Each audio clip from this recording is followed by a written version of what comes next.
Hey everybody, this is Perch. Short letter here. Letter, mail, email, DM, whatever. Dear Perch, what do you think of the Alan Scott miniseries, and more specifically, the retcon involved in his past?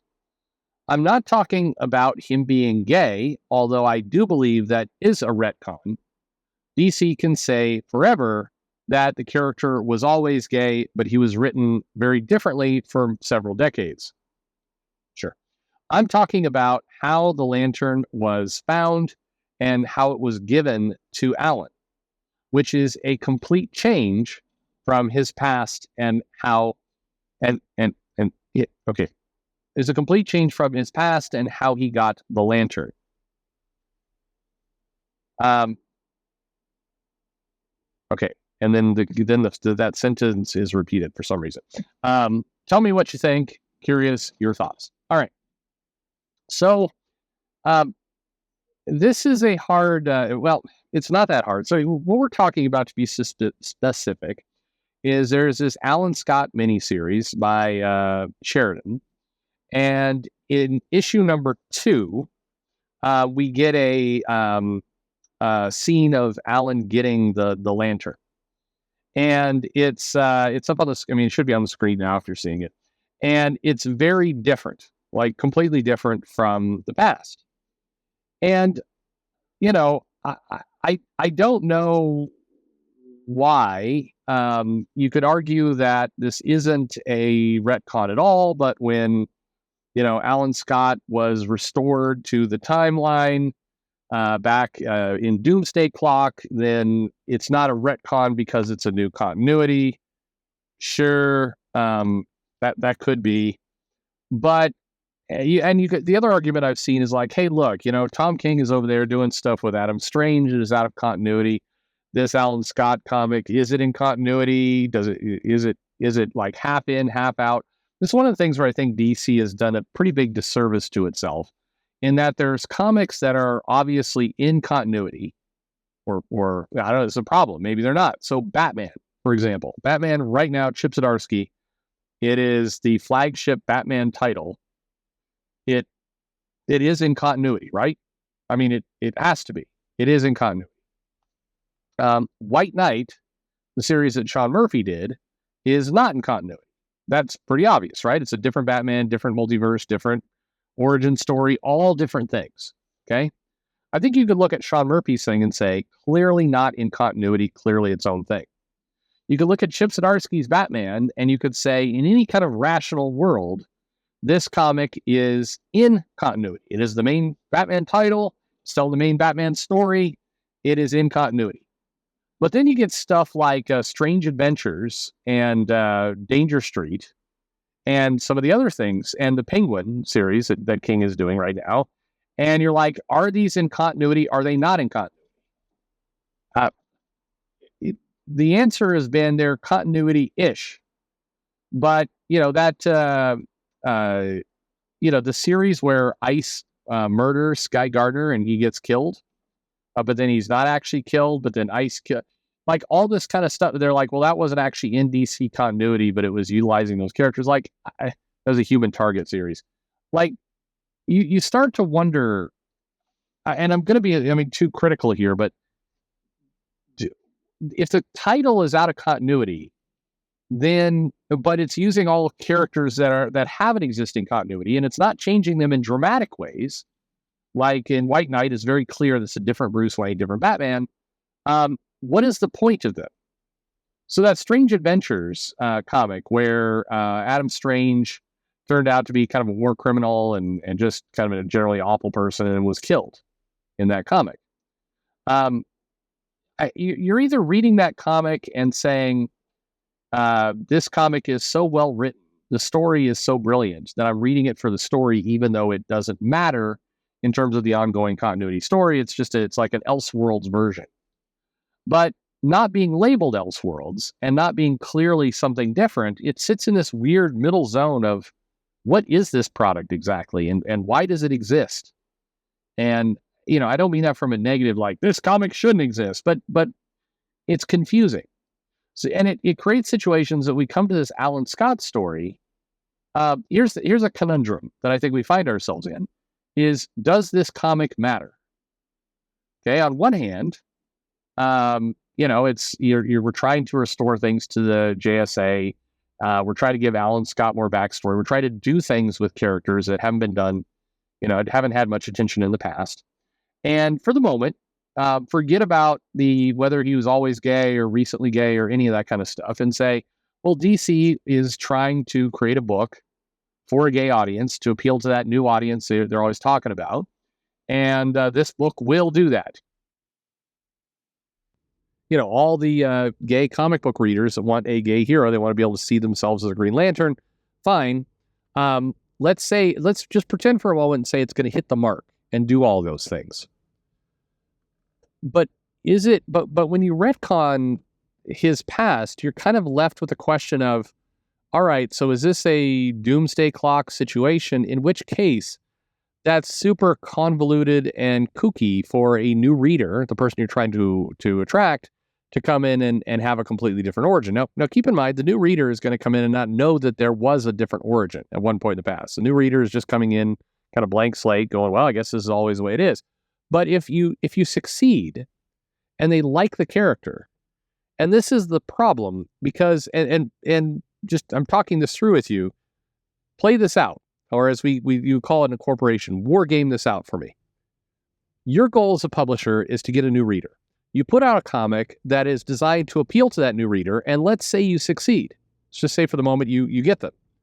What do you want the new reader to do after that point? This Alan Scott series is a limited series. It's going to end. Now, in pretty soon, it's 5 issues, I think. After 5 months, the title's over. What happens to that person this new reader that you found? This person that wasn't collecting comics, didn't care about DC. Maybe they were doing indie books. They're trying DC for the first time. They plopped down their money and they bought this entire run and they liked it. And they're okay. I'm now a DC fan. I'm ready for more. Where do they go? What is the next book? If they fell in love with a character, and remember, comic books, they're character driven. People fall in love with Spider-Man or the X-Men or Batman or Superman or any number of things. That's they gravitate to these characters and they fall in love with them, and that becomes a character they collect. Okay. So if that's happening, if that's what's occurred, and you've captured that audience, you've got them. But then the comic ends after 5 issues, and it's not in continuity. It's like what Tom King did, or I don't know what is going on with the Alan Scott book. Is it in continuity? Is it not? Who knows? But if it ends and the person's like, well, I really fell in love with this Alan Scott character. I really love him. I would like to read more Alan Scott stuff. Where do they go? If they go and they research his backstory, they're immediately going to be presented with a completely different history. How do you explain that to that reader? Like, well, history is. How do you explain if the character, if the reader has really been looking for a gay superhero, finds one, and Alan Scott likes it, then goes back and reads some of the back issues of Alan Scott where the character is very decidedly written as not gay? What do you do then? And the only thing I kind of come to is the comic publishers really don't care at all about the back issue market. And in a weird way, that makes a little bit of sense. Because the back issue market, they don't make more money off of it. So once it's gone, unless they're doing omnibuses and trades, which they certainly do, but in terms of just back issues, that money belongs to the retail shop. That's gone. Once the publisher sells it to the shop, they're out of the picture. So the idea of, if you, in a very weird way, if you're the publisher, what exactly is your motivation to encourage people to go to the comic shop and buy back issues? You're not taking part of any of that value chain. The only thing that you have to go on is, well, maybe those back issues will cause the readers to fall in love with the characters more and then buy more of our new comics, which once was true. But if you're actively changing the characters in the new versions of the comic, that system will not work anymore. People going into the past, buying these back issues, and then and then looking for more adventures of this hero, they're not going to get it because you've changed the character for the adventures in the future. So you're not going to that won't work. Do you see what I mean? Like, I all this stuff, to the mail, what do I think about the retcon? I mean, in the case of Alan Scott, I don't see why they changed that origin of how he got the lantern. I don't see what the point of it is. His original origin wasn't bad. The new one doesn't alter any, I mean, it doesn't change anything. It's just different for reasons, best known to Tim Sheridan. I mean, I'm not sure what it does. Maybe I'm missing some major factor here, but I don't see it changing the origin, add anything new to the story or change the mythos or anything else. I think, definitely the fact that in this comic now he has a gay relationship and it was always his way and he's blackmailed by Hoover and all the rest. I mean, that does at least, I mean, the one thing you could say in favor of that is it is in service of the story that Sheridan is trying to tell and what they're trying to do with the character. I get that. But I don't know. I guess I'll sum up with this. What I always come back to is, if your goal is to attract a new reader, somebody who's not reading comics today, or at least not reading, say, DC comics today, and you want them to come in, you want to get them excited about comics, why wouldn't you just create a new character without any of the continuity baggage? I've heard the argument made of like, well, some people want to come in, they don't want to be, they want to have to pick up the backstory of everything that's going on. They don't want to have to trudge through all the history. And okay, I guess I get that. It's a little odd, but all right. But if that's the case, then why are you doing a 5-issue series that is going through his backstory? Like, you're literally telling the origin story. So I don't understand why you wouldn't create a new character. It seems to me that you would be unencumbered by all the continuity of the baggage and all this kind of bullshit. I mean, if you're a comic publisher and a writer, you have to be tired of the, going on Twitter and everybody's bitching at you because you're changing the character from how the character has always been. I mean, like, that's gotta suck and be annoying. And over time, like, why would you want to put up with that? I wouldn't want to put up with that. So certainly, like, you'd think I should get away from it. Like, I should, if you create somebody new, granted, some people can certainly go on Twitter and say, how dare you create a new gay character? But those people sound like, sound stupid. I mean, there's just not a lot of that won't work. You sound ridiculous. Like, how dare you change this character that is brand new and has never been seen before into something I don't like and can easily not buy? I don't know. That argument just sounds pathetic. But by contrast, when you take a character that has like a 50-year history and you change the character and you're doing it to appeal to this new audience, not only do you have to wrestle with the fact that you got to change all the backstory and to fit kind of this new character, this new version of the character you want to write, but now you got all these people bitching that, you're violating continuity. Why would you want to put up with that? And it doesn't help you, because to the new reader, there's no brand credibility in Alan Scott. Like, I'll give you an example, though. The Joe Mullen character, the Green Lantern, Joe Mullen, I think she was written as a lesbian from the beginning, as I recall. There were people who were like, I'm sick of DC putting these characters out, but nobody could say DC, altered this character to fit their social agenda. Nobody can say that because the character was new. The character was a blank slate. You could do whatever you want with it. I'm not saying it protects you from bitching. I'm just saying, if you're appealing to a new audience, then do a new character where you can truly make it the way you want from the beginning.